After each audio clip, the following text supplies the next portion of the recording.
Hello. I'm going to be telling you in this video about comparing successive ionization energies. You may have learned something already in class about ionization energies. And the ionization energy is the energy that you need to remove an electron from an atom in the gas phase. And what we're going to talk about today is removing more than one electron. So, when we think about ionization energy, right, we're basically thinking about removing, right, an electron from an atom. But it turns out we can do that more than once. And that's what this video is going to be about.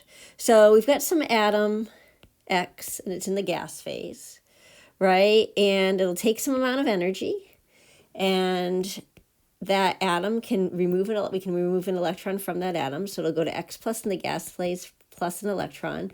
And this is ionization energy. And we would call this the first ionization energy because it removes the first electron. Now, it turns out we can do this process again. And so I can start with that +1 cation that I just made in the first ionization energy. And I can take that +1 cation and I can turn it into a +2 cation in the gas phase and another electron.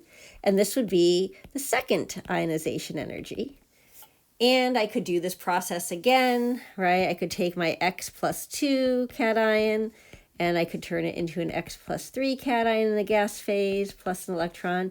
And this would be the third ionization energy. And I could go on and on and on here, right? As long as there are electrons in the atom and the ions left to do this. So I can remove more than one electron. You've probably seen that before with cations, just in class in general. So the first time we remove the electron, that's the first ionization energy. Then if we take the +1 cation, remove an electron, that's the second ionization energy. If we take the +2 cation, remove an electron, that's the third ionization energy. So we can do this more than once. And we need to think a little bit about how those energies are going to compare. And that's what this video is going to talk about coming up. Okay, so let's think a little bit more about how these ionization energies compare.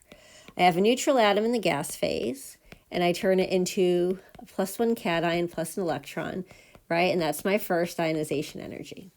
And then I want to take the X plus cation in the gas phase, turn it into an X +2 cation in the gas phase plus an electron, right? That's my second ionization energy.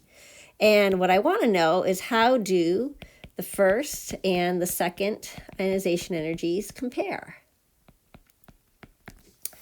Okay, so if you think about it, the protons, right, in the nucleus, the nucleus is always going to have the same amount of positive charge.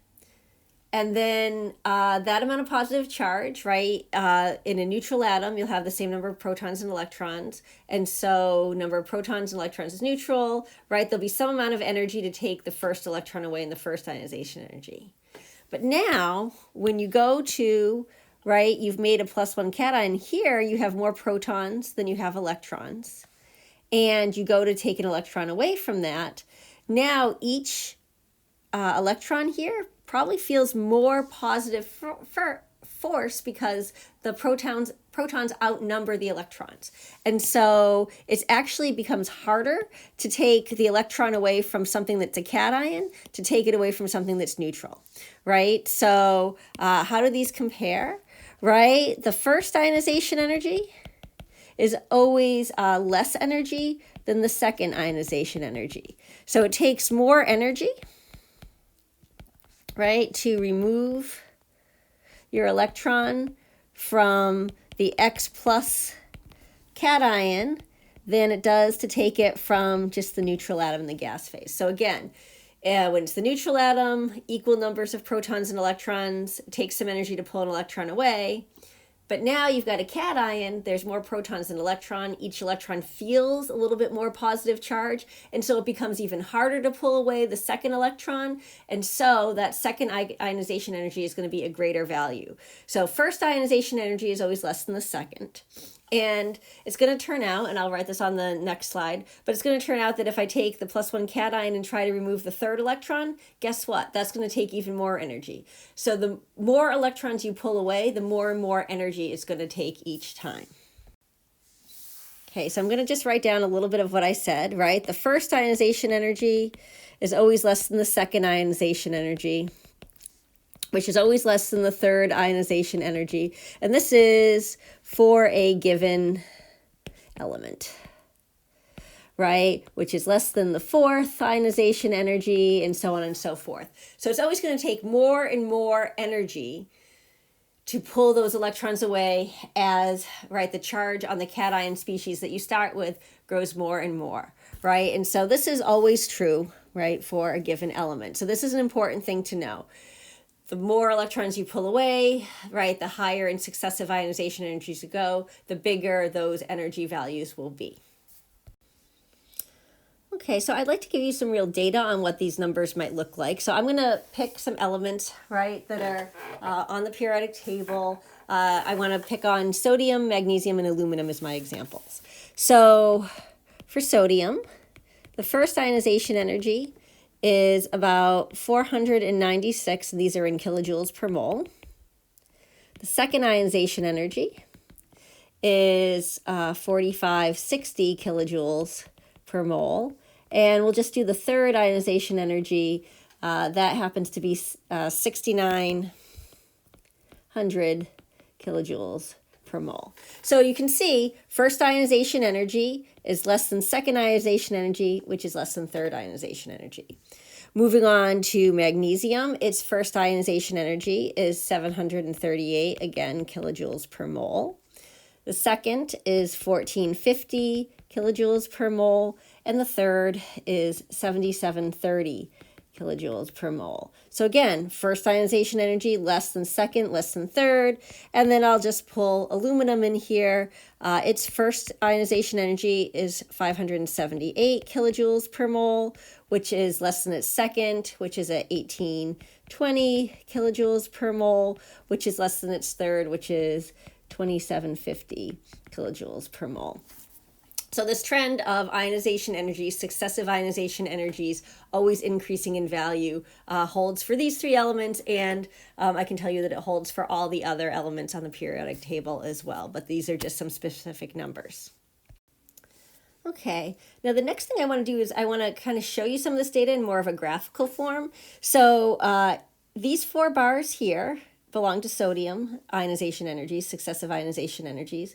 And here's magnesium's first 4 successive ionization energies. So here's the first ionization energy for sodium, the second, the third, and the fourth. And then for magnesium, first, second, third, fourth. So again, you see this trend of, right, we go from lower value to a higher value to a higher value to a higher value, right? It increases as you go from first to second to third to fourth ionization energy.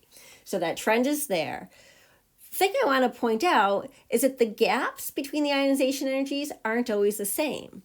So looking at sodium here in these 4 bars, I might notice that going from the first ionization energy to the second, right, this one is a big step. So I'm going to go ahead and write that in, right? This is a big step here between first and second, right? And then all the subsequent steps, yes, they're large in energy, but they don't seem to be quite as big as this first step. If I look where the big step is in magnesium, right, I've got a number here, it goes up a little bit for the second, but really my big step for magnesium, right, is between the second and the third. That's where the big change in energy occurs, between the second ionization energy and the third. So for sodium, right, Na, right, the big change, right, is between the first and the second ionization energy. It costs a lot more energy to pull off that second electron. And for magnesium, right, the big change, right, is between the second and the third ionization energy. So always costs us energy to pull off the electrons, right? For sodium, I can pull off the first one relatively easily, but not the second. And this is kind of getting at a little bit why sodium likes to be Na+. I can pull off the first electron pretty easily, but to make it Na2+ would cost a lot more energy, and so it doesn't necessarily want to do that. For magnesium, right, magnesium, I can pull off the first electron, I can pull off the second relatively easily, but the third one is really hard. So for magnesium, right, you're used to seeing magnesium as magnesium 2 plus, right? Because it is easy to pull off the first electron, relatively easy to pull off the second, but to pull off that third one costs a lot more energy, right? This yellow bar is very high compared to the first and the second. So it costs a lot more energy, so it's not very easy to make it magnesium 3 plus. And so this is part of the reason why sodium is Na plus and magnesium is magnesium 2 plus. So we will be talking a little bit more about this in class, but these ionization energies kind of let you predict a little bit where, right, how many electrons are relatively easy to pull off and where it's going to become very hard. Okay, and on this last side, I have energy over here, right? So this is the ionization energy value in kilojoules per mole, right? This time I've plotted the first, second, third, fourth, and fifth ionization energies. The first 5 bars are sodium, right? So it's first, second, third, fourth, fifth. Magnesium are the second set, first, second, third, fourth, fifth ionization energy. And now I've gone to aluminum, first, second, third, fourth, and fifth. And we just talked through a little bit about how sodium, really the biggest jump, right? The first big jump occurs between the first and the second ionization energy. So we often see sodium +1. Magnesium, right? The big jump, it's relatively easy to take off the first and the second, but then there's a big jump to take off the third electron. So magnesium, usually magnesium 2 plus. I want you to take a minute and look at the data for aluminum. And can you use this ionization energy data to figure out, you know, what does the charge on aluminum? How many electrons are relatively easy to take off in aluminum? And where is that big jump going to occur and make it hard for you to take off that next electron? So if you want to take a minute, pause the video, and then go ahead and look at the data. Okay, so looking at the data, now we'll go through the solutions. Right? If I look at aluminum, these first 3, right, definitely always going up. First is lower than second is lower than third. But these 3 are relatively low energy compared to the fourth ionization energy, right? So this is sort of where the big jump is in the data between the third, right? So for aluminum, right, it's a big change in energy between the third and the fourth ionization energy. So this means that it's relatively easy to take off the first, the second, and the third electron, but really, really, really hard to take off that fourth. So that means that aluminum, you tend to see it as +3 because we can take off the first, the second, and the third electron with relatively, I mean, it's still costing us energy, but relatively smaller amounts of energy. And to take off that fourth one, it's a huge jump. And so you never see aluminum +4 because it's just too much energy to do that.